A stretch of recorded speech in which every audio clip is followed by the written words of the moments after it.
2, 1.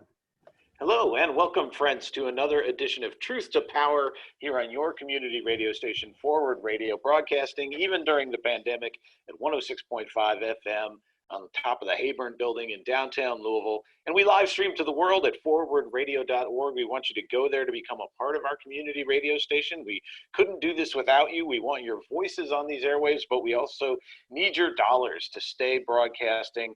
We just celebrated our 3rd anniversary of broadcasting to the Louisville community and the world on forwardradio.org. We've been going for 3 years now, and that's all because of people like you have chipped in to help make it happen. So we hope you can give during these difficult times to help keep us on the air again. What we do here on Truth to Power is gather folks from around the community. We used to do it in person pre-pandemic, but now we do it in the virtual studio. With me, Justin Mogg, I'm host of Sustainability Now here on Forward Radio. I've got another programmer, Hart Hagan, is in here with us from the Climate Report. Hey, Hart, how are you doing? Hey, Justin, how are you? I am great. I'm glad we got the technology working. We're making this magic, radio magic happen again this week. And we've got a bunch of great community members in the We're making it up as we go. Yeah. We got a bunch of great community members in the virtual studio today, all of whom are involved in the important work of opposing petrochemicals and fracking in the Ohio Valley. Deanna Rushing is joining us again from Extinction Rebellion, Kentucky. Welcome, Deanna. Hi, thank you, Justin. It's great to have you here, along with Alice Melendez, also from Extinction. Yeah, nice to see you again.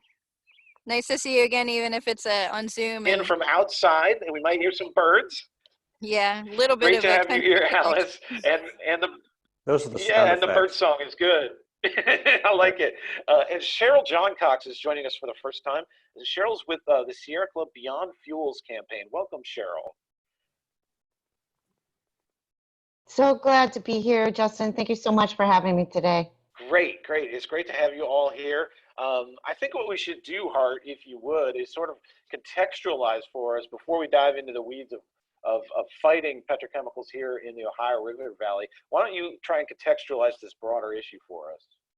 Well, if we're talking about petrochemicals and fracking, what a lot of people don't know is that, okay, we know about the oil industry and how it fuels our cars, but what many people don't know is that how oil and gas, natural gas, are used to make petrochemicals, and petrochemicals are used to make plastics. Plastics have many beneficial uses. However, we overuse plastics. We have too many disposable plastics. We have too much cheap plastic that makes too many cheap products, many of which are toxic. And I like saying that fossil fuels, including petrochemicals, are toxic and poisonous at every stage of the process, from the extraction to the transport to the refinement to the usage and to the disposal. And an aspect of that like 15 years ago approximately, fracking became a new technology. So fracking means hydraulic fracturing. It's where you pump a lot of radioactive water into the ground and explode it, and then suck up a bunch of oils from that, fossil fuels from that. And that is problematic in so many ways that concerned health professionals of New York have a great, like 250-page report that just lists so many health and social problems that arise from fracking. So that's the big picture. And I think Cheryl has something to say about, like, we want to reduce plastics, but yet in the time of coronavirus, we might need to use more disposable things for health purposes. Right. Thanks, Hart. Yeah, so, we're back in the day, folks used to, in hospitals and, they had PPE, but it was reusable, and they had sanitation, and they had laundry staff on hand in our hospitals. And now, our entire society has become disposable. And so, we're seeing now, not only is there a shortage of this equipment to keep our healthcare professionals safe while they're trying to keep, take care of us if we're sick, but we're also seeing a lot of these single-use plastics, end up in our streets and in our waterways, which unfortunately is where most of our plastic waste ends up. Less than 5% of our plastic waste is actually recycled, and the rest of it ends up in our landfill, or it ends up in the oceans and our streams. And we've all been down on the river, I'm sure, and seen lots of floating debris, lots of floating plastic debris. And so the petrochemical industry and the oil and gas industries are wanting to invest in a new petrochemical hub, very similar to what we see down in Louisiana in the area that they call Cancer Alley, and then very similar to what we see down in the Dallas region, where we know this past year we had 6 explosions at petrochemical facilities in the Dallas area. So there's been plans in the work for about the last, I'd say 5 years. They've really ramped up to make the Ohio River Valley the next petrochemical hub for the country. And they have over 24 projects that they're proposing to put along the Ohio River. And the big difference between Louisiana and Texas and Ohio River Valley is that our river is the drinking water supply of 5 million people. So we have a lot of concerns about all the toxic processing that will go on for these facilities. The water withdrawals are huge. I mean, they're just massive. There's one facility that will withdraw more than 1 billion, with a B, Wow. billion gallons of water a day, for underground storage. So, it really is a threat to, the drinking water supply for folks from Pittsburgh all the way down to Cairo, where we hook up with the Mississippi River. And can you tell us, Cheryl, why the Ohio River Valley is being targeted as a location for these cracker plants, as they're called? Sure. Well, it's being targeted because the Marcellus and Utica shale, which are, deep shale formations, deep shale geological formations underneath Pennsylvania, West Virginia, and Ohio, has become a sweet spot, so to speak, for fracking in the United States. And, just Washington County, Pennsylvania alone has more than 10,000 frack wells in just one county. And so we have wells, we have fracking wells all over West Virginia, Pennsylvania, and Ohio. It's been going on for about 12 years now. During that time, we don't have any records of what contaminants are actually going into our waterways from those frack wells. They don't have to get a permit. Just like, for example, in the state of Ohio, like if you were going to put in a gas station, you'd have to get a bunch of permits to do it. Well, you don't have to do that with a fracking well. You don't have to get a stormwater permit. You don't have to get a Clean Water Act permit. So they've just had carte blanche to do. It's been like the Wild West. Some people describe it. And on top of that, they are bringing millions of barrels of toxic radioactive frack waste into Ohio. We have over 300 injection wells in Ohio, and they literally are just injecting this toxic stuff right back into the ground in old wells that are not lined. And so, I tell folks, I wouldn't be surprised if pretty soon the state of Ohio, just the whole damn state, starts glowing in the dark. We've got like 31 proposed waste disposal wells right now that are under the permitting process. So it uses water that never ever goes back into our water cycle. It's completely taken out forever. It can't be cleaned. It can't be processed to be used again. So it sounds like there's not just a geologic reason why we're being targeted, but there's a political reason to this. Yeah, absolutely. It's very political. Just for example, our governor, Mike DeWine, had $10,000 given to him for his inauguration fund. We have oil and gas industry is all over our state house, in all of our states, in Pennsylvania, in West Virginia, and in Ohio.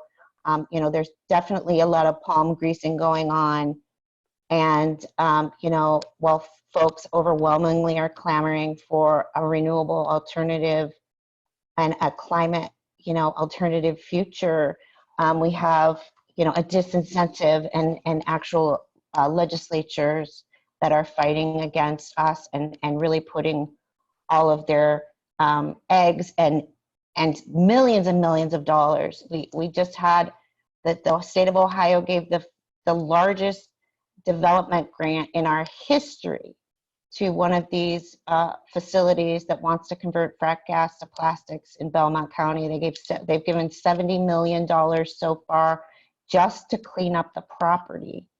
And you know, this is a poor Appalachian community. I all the time think about what could they have done for the community with $70 million.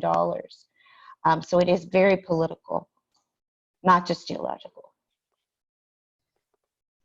And what more infrastructural support, sort of public monies are being asked for infrastructure support? Well, I have to tell you, Justin, the thing that concerns me the most right now is that in the last month, we've seen 3 permits applications filed with the Army Corps of Engineers to barge fracking waste, radioactive fracking waste up the Ohio River and to offload it in Ohio at 3 different locations and then have that waste trucked to ingestion wells. So we could literally be seeing frack waste coming as far away as Texas, Oklahoma, coming into our region, coming up the river. It's come straight up the Mississippi River into the Ohio River to be offloaded and ejected. And, you know, and we've all heard reports about, you know, barge accidents and, you know, things happening on our river. This stuff, you know, has, you know, in some cases, 10,000 times the radioactivity of the safe drinking water allotment. And, you know, it's not a coincidence that these permits have been, you know, applied for while we're all, you know, very distracted and we're isolated at home and we're caring for, you know, our loved ones and our families and just trying to stay safe. So, you know, that's an infrastructure project that's connected to this that I'm really, really concerned about right now. Let me share with you that, you know, there's an overall framework for the solutions to things like this, and it's called a Green New Deal.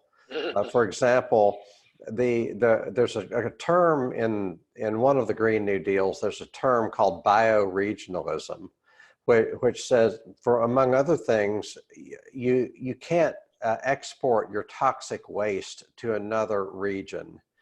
The people that produce this waste don't have to live with it. The people that make the money off of this waste don't have to pay the cost. They don't have to pay the cleanup cost. They don't have to pay the cost of preventing this from becoming health problems. They don't have to pay for the health problems that are caused by this. So this is one of the many, many reasons why we need a Green New Deal. And I'm just saying, talk to me. I could, you know, I have this idea. We were just talking about Cancer Alley down in Louisiana, Galveston, Houston area. And they're predicting that 2020 is going to be the hottest year on record. 2019 was the hottest year on record all over the world. So, you know, they're trying to, like we've already talked about, build this storage hub up here in the salt caverns. And they want to bring all this waste up here, like Cheryl says, from Texas on barges. And I'm wondering, you know, the ocean currents stall those storms. Hurricane Harvey stalled over Houston for days and days and days. And I'm wondering, you know, this, if I was them, I would be anticipating that and trying to get that frack water waste to the Appalachian area so that it wouldn't be such an issue, because they have to keep it under certain conditions. It could be that they're anticipating a really, really violent storm season. Wow. starting now, you know, and Wow. it's, you know, we got to get this shit out of here. Sorry. It's real ironic because they actually in their proposals they list one of the reasons that they want to move petrochemical processing into the Ohio River Valley is because of climate change. Is that right? Yes. So while fracking is arguably just as volatile as coal-fired power plants, methane, which is what frack gas is, it's methane, is 87 times more powerful than carbon dioxide in the atmosphere. So it's a greenhouse gas on steroids, and that directly comes from the fracking process. And So I saw while they're something recently that said methane is going up faster at a record rate. Methane in the atmosphere is going up, and everything we're talking about on this episode, from the fracking to the petrochemicals, is just a form. And from the pipelines that it takes to transport this stuff, natural gas contains methane as a major ingredient. Like Cheryl said, methane is 87 times more potent than carbon dioxide as a greenhouse gas. And so the powers that be are saying we should have more of that. And I like saying that if we had true democracy, we wouldn't be having this conversation. We need to stop being distracted by this political theater that we have as if it is true politics.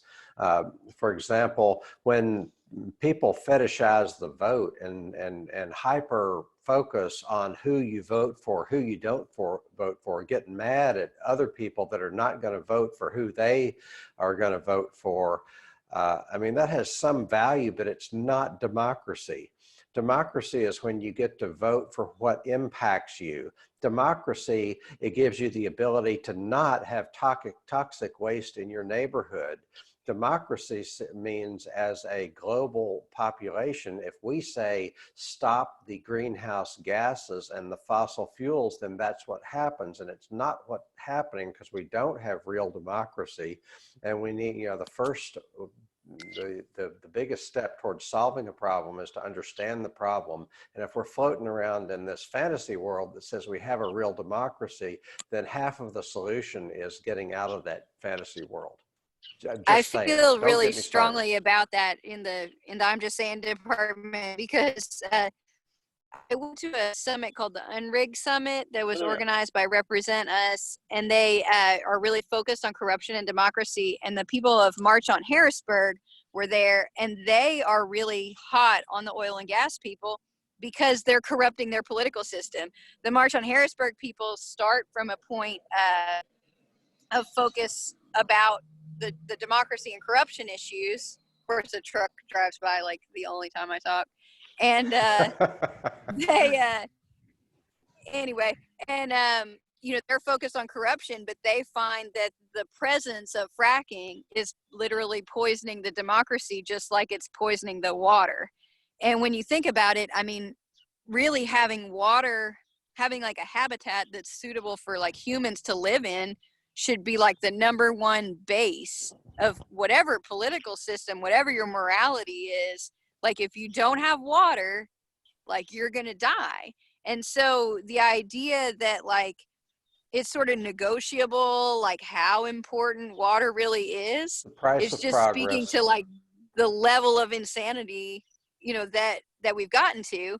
Meanwhile, the focus is on like, what can we do to preserve this fracking industry, which is hitting 3 pinch points that I can see. One is that they can't get rid of the produced water. So they found, especially in the Ohio, Pennsylvania, West Virginia area, that the level of radioactivity is much higher than it is in Texas and Oklahoma, because the underground formations specific to our region, they're just hitting pockets of radioactivity underground and then drawing them up to the surface. So we're taking this super duper poison that lasts a bajillion years, and we're taking it where it's safely stored deep under the earth, and then we're spreading it on top of the earth.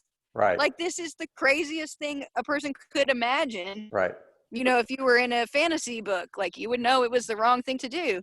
And then nobody wants to invest in it because it's so expensive to get the gas that it's like ridiculous to try to compete with Russia and Saudi Arabia.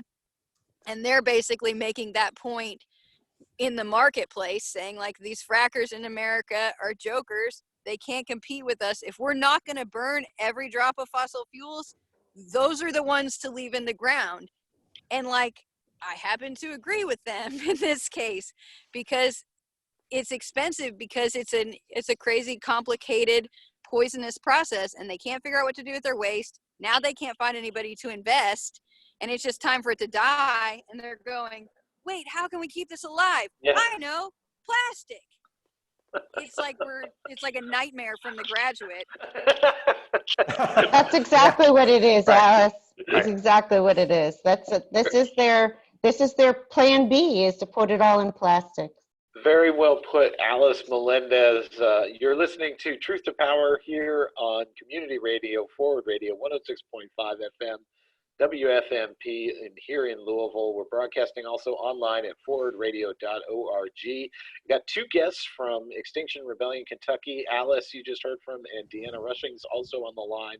And then joining us from the virtual studio is Cheryl Johncox with the Sierra Club Beyond Fossil Fuels campaign. I'm Justin Morgan. Hart Hagan from the Climate Report is in here with me too. You know, another issue I wanted to bring up, y'all, is that we know when we talk to like Westrock or any of our local recycling companies in town, that they continue to struggle to find good markets for all the recycled plastic that they get into their materials recovery facility. They don't know what to do with it. The market for it is no good. And this is part of the explanation for why that is, right? People think about the environment, the first thing they think about is, I want to be able to recycle. Well, we can't even recycle anymore because of this petrochemical industry insisting that we make new plastics, and that drives down the value of the commodity, right? It's like only you can prevent forest fires. You remember that ad campaign? Oh, only yeah. you can. And reduce, reuse, recycle. These are from the Ad Council. The Ad Council is corporate controlled.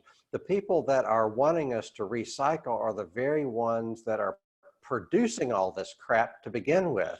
We need to go back to where, I'm old enough to remember when we would return soda bottles. When Cokes cost 15 cents, you could return the bottle for a nickel. When they went up to 25 cents, you could return the bottle for a dime. Wow. So we're talking about the deposit being somewhere about 30% of there's hardly anything that could not be subjected to that thing. We have these barcodes and the scanning codes. Everything that is sold, the companies that are churning out this garbage need to pay for us to give it back to them. That way, think of when you recycle, think of all the stuff that you have to put together. It's all different stuff from different places. It's got to be an incredibly inefficient, carbon producing, toxic producing process. We would do better to say, okay, polluter pays. If you're a company that sells something, you pay us to return the container to you, and then you wash it and put another sticker on it or something, and then you sell it again. That could be done. The reduce, reuse, recycle is a scam because the burden of doing that falls on the consumer. It should not be a voluntary process where you have to be a good citizen to return your recycling. The burden should be on the people that make the money from selling this stuff. Polluter pays, or at least polluter should pay. Especially when you realize that, like you said, or like Justin was starting in on, the recyclers, the middlemen buyers can't get rid of the stuff because it's not high enough quality in China anymore. And it ends up in these crazy picker piles in Southeast Asia with like little kids and old ladies sorting through all this stuff and trying to pick out anything valuable and like cooking it in their houses. It's an insane system. What is the name of that movie?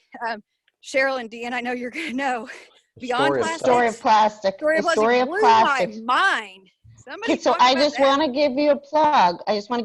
Anybody that is able to on Earth Day The Story of Plastic will be premiering on Discovery Channel.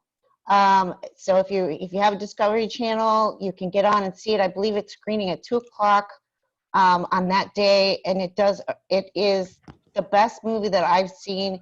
It really tracks the processing of plastic all the way from the frack well all the way to where it finally ends up in Asia, where you know, poor folks are, you know, really bearing the massive burden, because it's just, I mean, it's piling. There are mountains and mountains and mountains of plastic.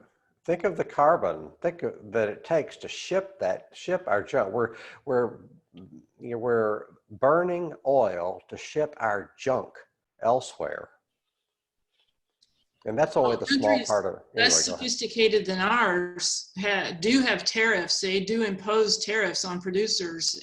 They do tax people that want to bring in plastic bags or plastic containers. I mean, there are countries in Africa that do this. You know, It's not that hard, is it, Deanna? It's not that hard, and it's just I was heartened by how fast we reacted to this pandemic as a world. Some faster than others, but you know what I mean. There's nobody that's not thinking about COVID-19. And I was thinking, we've all been in this sort of fight for however long, and we never expected to see the fruits of it. And then suddenly we're not flying any planes, we're not, you know, and we get to have however many weeks or months this is going to be of a hopeful window. This is the world reacting to something that's killing us. And the petrochemical industry is just as deadly. It's just insidious. It's slower, you know. I was reading a book the other day that talked about how if the African ice shelf melts, you know, it's going to be like inundate the whole world. And the guy that was talking about it, he's like, well, how long will we have to before that to happen? And the guy looks at his calendar. He says, oh, this is Tuesday. It's Big By Friday. It's over. Yeah, you know, I wanted to speak just a little bit about that, Deanna.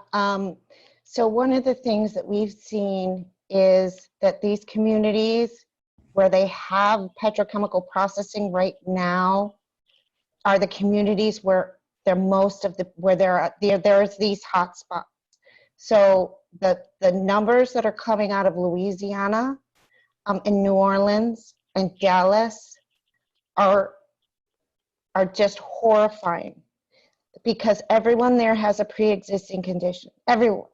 They have heart disease, they have asthma, they have pulmonary problems, they have, you know, they are polluted upon every single day. So, and not only that, they have, you know, decimated their, you know, the for-profit hospital systems have pulled out of those communities because there's no money to be made.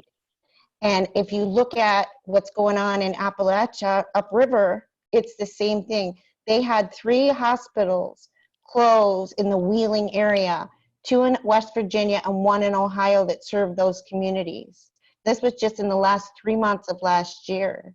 So, you know, as climate change accelerates, this pandemic, you know, is no coincidence. We know that things like this are going to become more frequent. And then we have these communities that are trapped every single day with toxins. And then when something like this sweeps in, it is completely decimates these communities. So you're saying the healthcare system is for profit instead of the equitable distribution of the resources that we have to treat healthcare. So we have the most expensive healthcare system in the world, and one of them not very effective, especially if you're uninsured. And then our energy system is for profit. Much of our energy system needs to be nationalized. Much of our energy system needs to be we need to have public utilities instead of private utilities, and we could go on. But either people are more important than profit, or profit is more important than people. And we have, you know, many instances, and the prevailing theme is that profit is more important than people in the system that we have. So how do we change that? What could we do different? Well, there's a big push right now to bail out. There's a big push right now. This next bailout that's been coming from the federal government is supposed to be all corporate money. Right now, we're fighting, billions of dollars being given to the oil and gas industry. Yeah. And it's just a continuation of the status quo.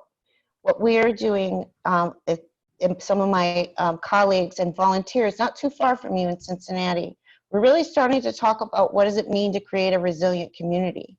What does it mean to be a resilient community? So that you have municipal owned renewable energy.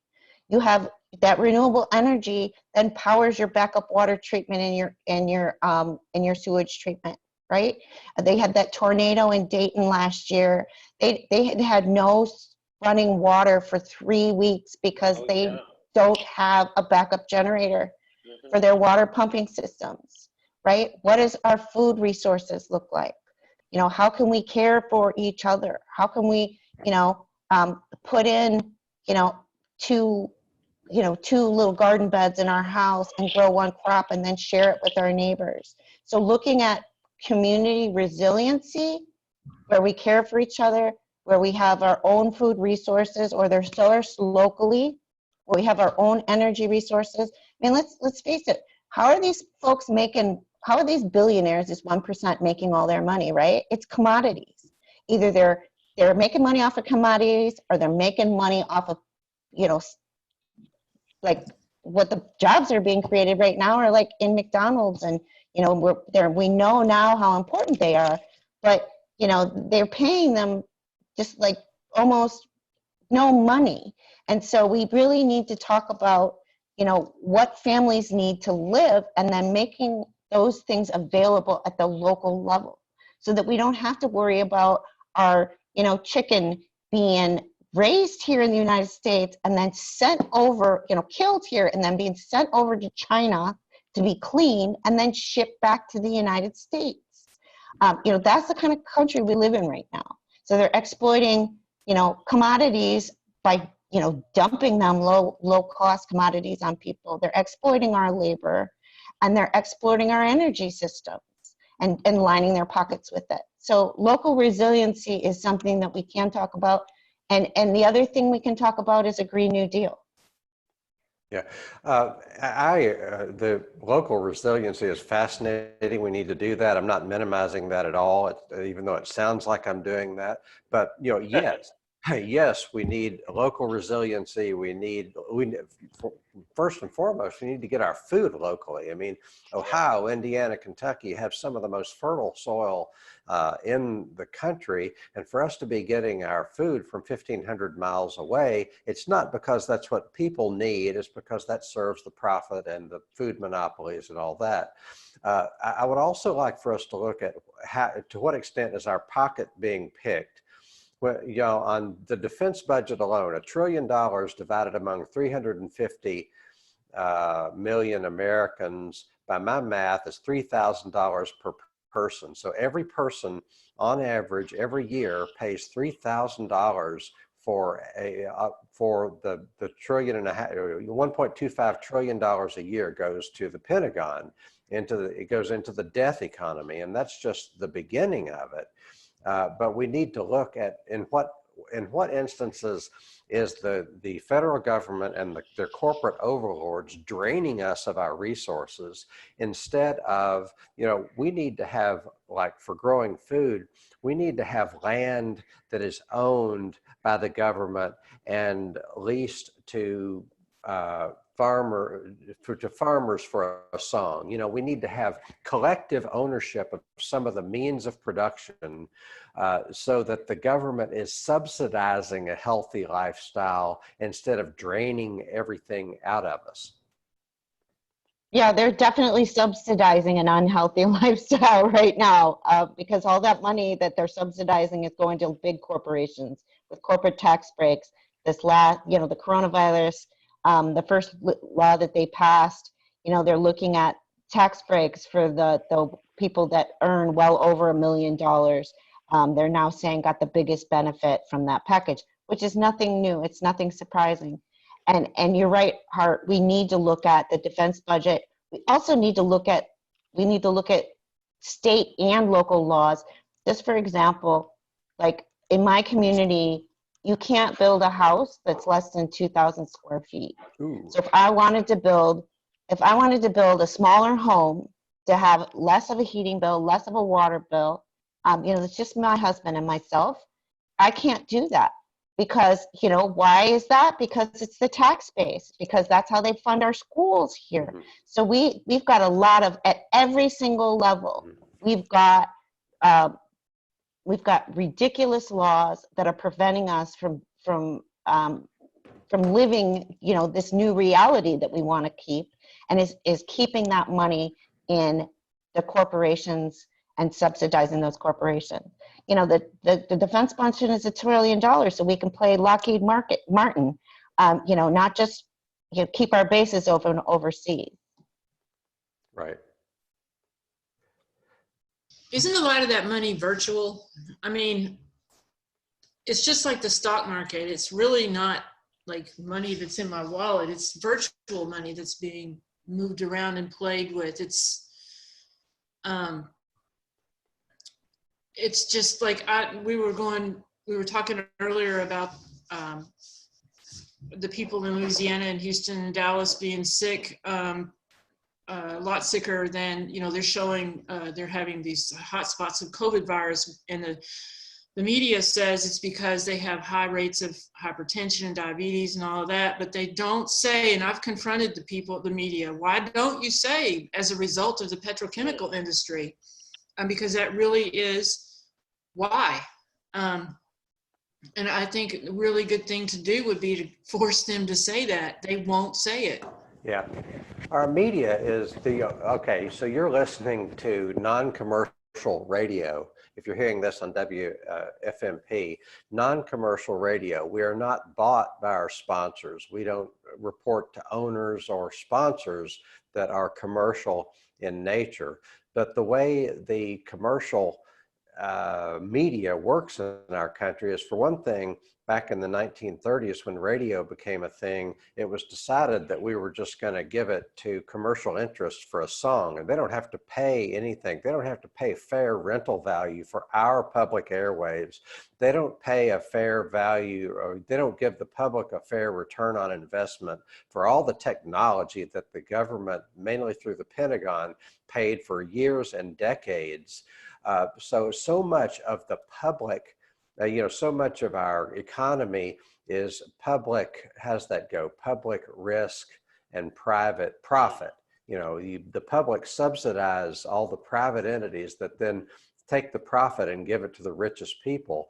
So we need to look at, why is our media dominated by commercial interests? All of our media, 90% of the media is owned by 4 corporations. These are not just businesses, as in small business, medium business, but these are huge mega corporations that are in bed with the military industrial complex. They're in bed with big food.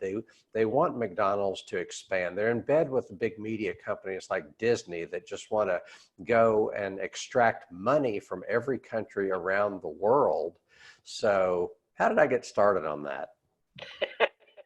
That's what we do here on Truth to Power. We get down these awesome rabbit holes. You are tuned in to Forward Radio 106.5 FM. My name is Justin Mogg, and you just heard from Hart Hagan from the Climate Report. We're co-hosting today's community conversation about fracking and petrochemicals in the Ohio Valley.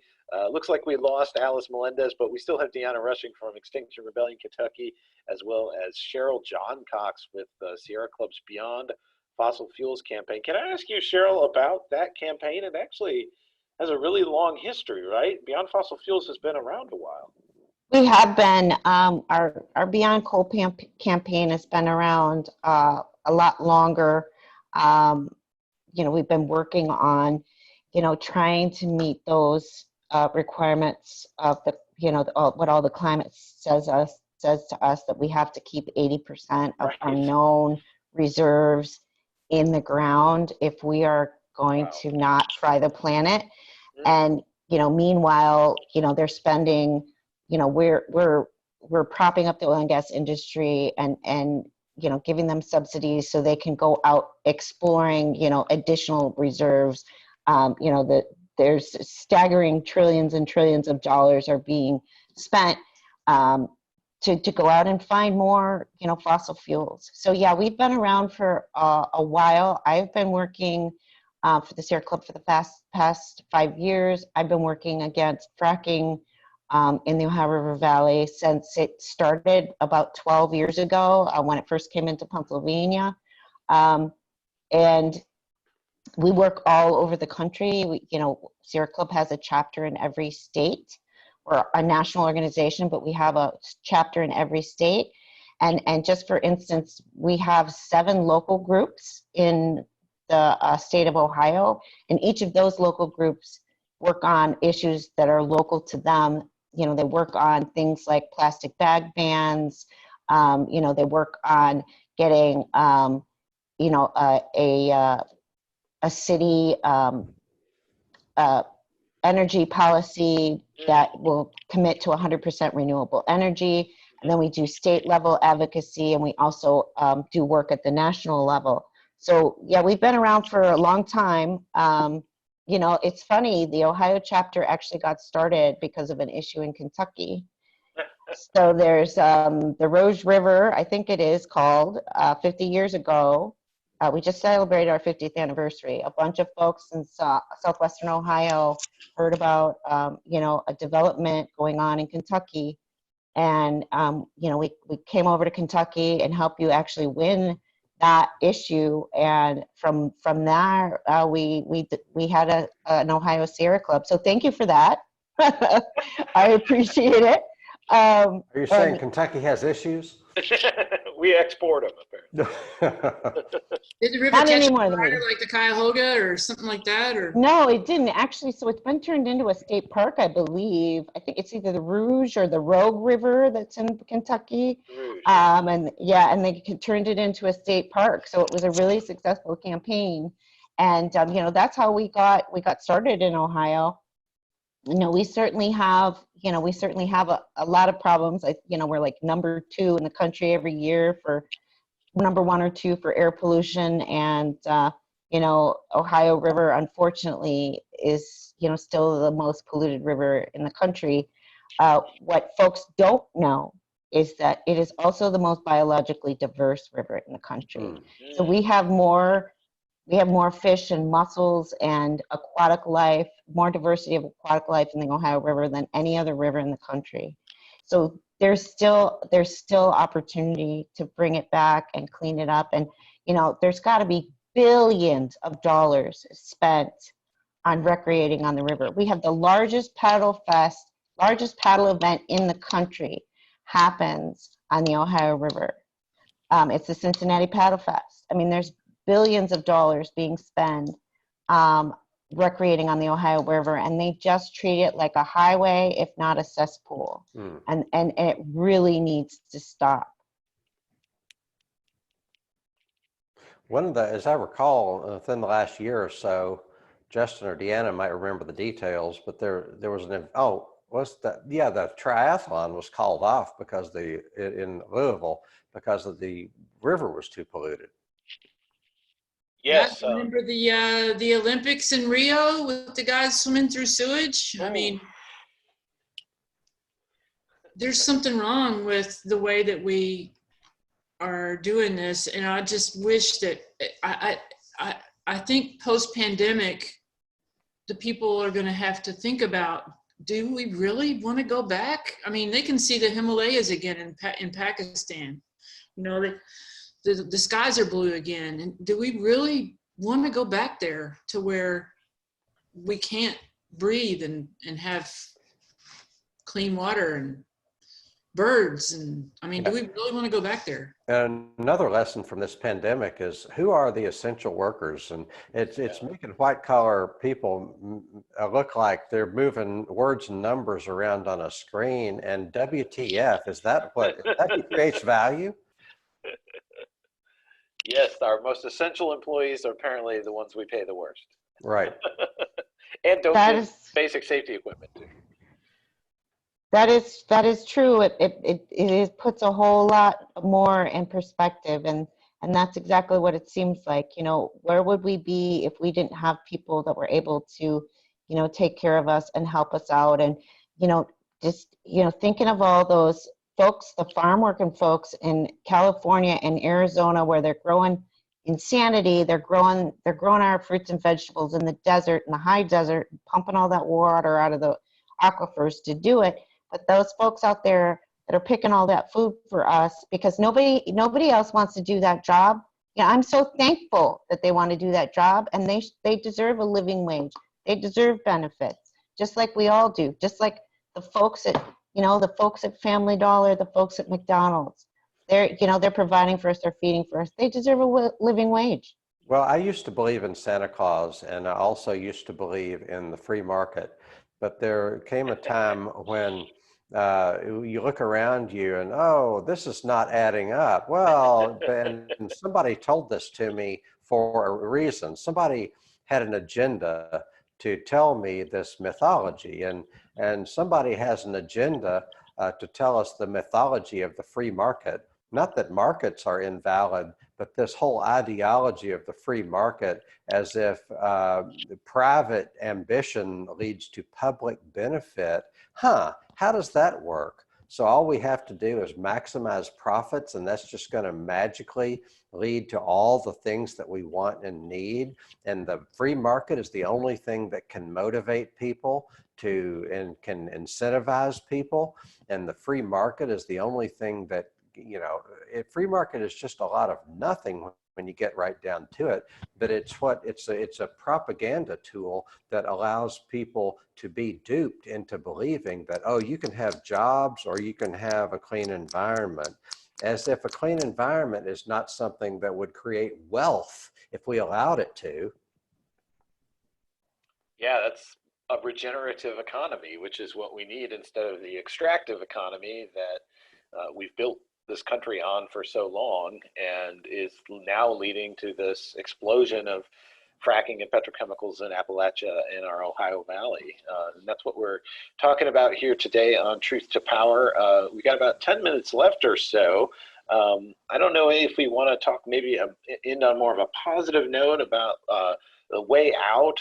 For example, the Sierra Club Beyond Fossil Fuels campaign must have a vision for the way out. And what would that be? So, you know, Justin, I'm so glad you asked that. We have over 300 cities across the United States that have signed a Ready for 100 program, where their municipalities are agreeing that they are going to generate enough renewable energy to power all of their city buildings, all of their city energy needs. And when you look at that, I mean, that's everything from pumping your water to sanitation, to keeping the lights on, to, you know, those city vehicles and transportation. So we've had 300 cities that have signed on for our Ready for 100 program. They're going to go 100% renewable energy by 2030. A few of them are out a little bit farther than 2030, but by 2030.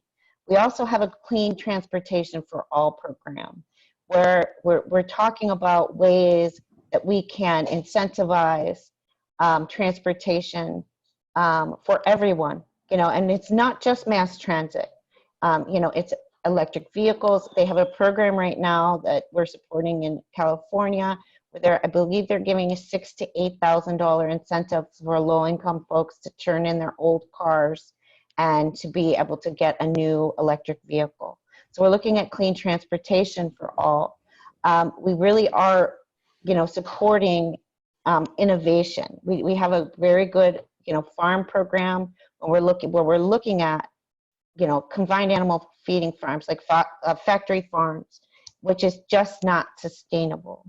So, you know, we have a number of things that we're working on. And in the Appalachian region itself, there's a lot of folks that are coming together to do conversations, focus groups.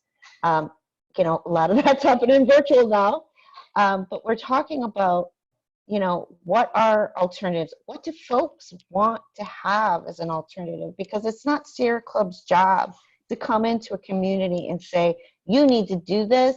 This is going to fix your life, right? It's different strokes for different folks. It's all about sitting down and talking about what folks in individual communities want to see for their futures. So we're doing that right now in the Appalachian, in the Ohio River Valley, talking about it. You know, it could be hemp. You know, the Appalachian community people are in the upper Ohio River Valley and all across, you know, Kentucky and Ohio. They're some of the most innovative, resilient, creative people, hardy people, right? They, you know, they need somebody to invest in them. They don't need to see this money going to corporations, you know, to toxic corporations that are coming into their community. Why can't we invest in those communities now? Why does it take a dirty petrochemical company to come into Belmont County for the state of Ohio to put $70,000 in that community? It doesn't make any sense. They should be building roads. They should be investing in the children in those communities. They should be investing in innovation centers so that, you know, these creative, innovative, resilient people can figure out themselves what are things that are going to help lift up their communities. Because people do need jobs, and that's how these fracking and petrochemical industry projects are sold to people, right? Like, they're going to create jobs. But in the end, I think a lot of studies have shown that we can get a lot more jobs out of regenerative economies than we can out of these extractive ones, right? Yes, absolutely. I was just talking to a project. We have a partner who is in the Wheeling area, and they are running a project called Grow Ohio Valley, and they're working with Wheeling University on this project. And you know, Wheeling is just not what it used to be. If you go there, you know, it's like so many of these other cities that had manufacturing bases, and it's just, you know, there's so many people are gone. They have all this property now that's opened up. And so those manufacturing bases were created under the New Deal, where we had a healthy measure of socialism. It was imperfect. It didn't work for everybody, but 1945 to 1970 was just a time where there was a reasonable amount of wealth created among the working class, instead of just the you know, opulence for the rich. If I could share something, Cheryl, I'm sorry, I interrupted. That's okay. I just want to say that this Grow Ohio Valley is actually leasing these properties and teaching folks in the urban areas how to grow their own food. They're paying them a living wage. They're supporting those folks that are doing urban farming, so that they have enough money on top of what they're getting from their sales of the produce that they're growing. And they're really working towards being able to feed their community by what they can grow in their own community. So, and that's something that the local folks came up with themselves. So there are plenty of ideas and innovations in our community. This is Wheeling. Wheeling. Go ahead, Art. Okay. So there's a lot of problems, and it's easy to get down because of the problem. You know, there's millions of problems, literally, starting at the top, you know, and there's lots of kind of piecemeal solutions. But the Green New Deal is a comprehensive set of solutions. There's more than one Green New Deal. Bernie Sanders had a really good Green New Deal. The Green Party has a really good Green New Deal. The DSA has agreed. And these, I want to read just part of these are the 7 principles of the Democratic Socialists of America Green New Deal. And if we want to see if these solutions are kind of like, wow, if we could make that happen, then a lot of these other problems would take care of themselves. Number 1, decarbonize the economy fully by 2030. Number 2, democratize control over major energy systems and resources. You know, what if we'd be talking about petrochemical pollution if we could democratize control over the energy sources? Number 3, center the working class in a just transition to an economy of societal and ecological care. I mean, what if our priorities were caring for the natural world and caring for people? Number 4, I used to, like, my eyes glazed over when I saw this the first time. Decommodify survival. In other words, survival is taken care of. Survival is not for sale. You don't have to earn enough money to pay for health care. So decommodify survival by guaranteeing living wages, health care, child care, housing, food, water, energy, public transit, a healthy environment, and other necessities for all. Martin Luther King said people don't create great things for society when they're struggling on slave wages. You take care of survival and then let people work from that base to create good things for themselves and their communities. Number 5, reinvent our communities to serve people and planet, not profit. 6, demilitarize, decolonize, and strive for a future of international solidarity and cooperation. Instead of Iran and Venezuela being the enemy and China and Russia are the enemy, international solidarity and cooperation. Look what Cuba is doing. Poor country, been under siege from the US for 60 years. They're sending doctors to other countries because they, anyway. Number 7 and last, redistribute resources from the worst polluters. These people we're talking about are the worst polluters. Redistribute resources from them with just and progressive taxes on the rich, on big corporations, and on dirty industry. So we're talking about dirty industry, as well as by diverting funds away from policing, prisons, and the government's bloated military budget. The Pentagon has lost $21 trillion without a trace. $21 trillion. That's the entire economy for a year has been lost. But you can't question the Pentagon. You can't question the bravery of our troops. You know. I mean, that fourth one you talked about decommodifying. What was the fourth one again? Survival. Decommodify survival by guaranteeing living wages, health care, child care, housing, food, that's water. huge. Yeah. Right now, because we're talking about shouldn't have to buy survival. 2 million people might die if we open up the economy right now. Yeah. But that'll be okay. That'll be a sacrifice that we need to make. And then, you know, we have people in nursing homes that are trapped in nursing homes that where is the humanity in that? And you can't, it's like they're saying we have to get a handle on the virus and then figure out what to do. We can't do both at the same time. You got to decommodify this virus, you know? Can we go over the barge and the plastics thing one more time? Because I think that's kind of that was at the front of the conversation. So could we just go over that one more time? Yeah, let's wrap with that. Couple minutes. Yeah, sure. So real quickly, there are 3 permits now with the Army Corps of Engineers that would allow industry to barge toxic radioactive fracking waste up the Mississippi and Ohio River to be offloaded in Ohio, then to be injected underground. So the drinking water supply of 5 million people, and they want to allow huge barges with fracking waste to travel up the river, you know, as far away as from Texas, because, you know, the easy access to the Gulf from the Gulf Coast. Through our waterways to be offloaded in Texas. Or offloaded in Ohio, and that's the latest one.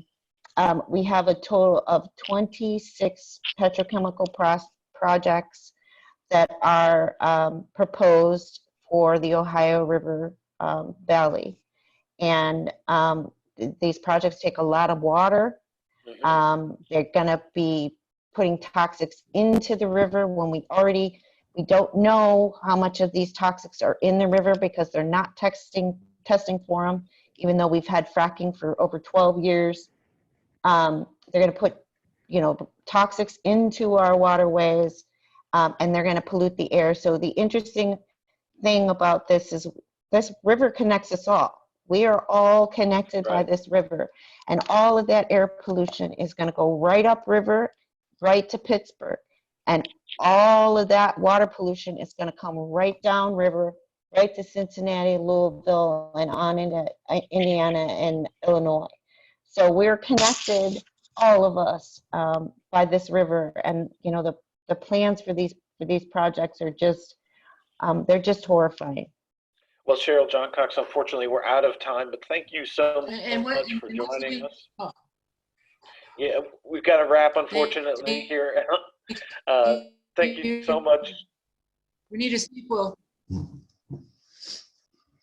Thank you so much, Deanna Rushing from Extinction Rebellion, Kentucky. Hart Hagan from the Climate Report. I'm Justin Mogg from Sustainability Now, and we'll be back in your ears again in 1 week's time here on Truth to Power. Thanks, everybody. Thank you, everybody. Thanks, Cheryl. Thank you. Thanks. Justin. Yeah, great job. Thank you. Fun.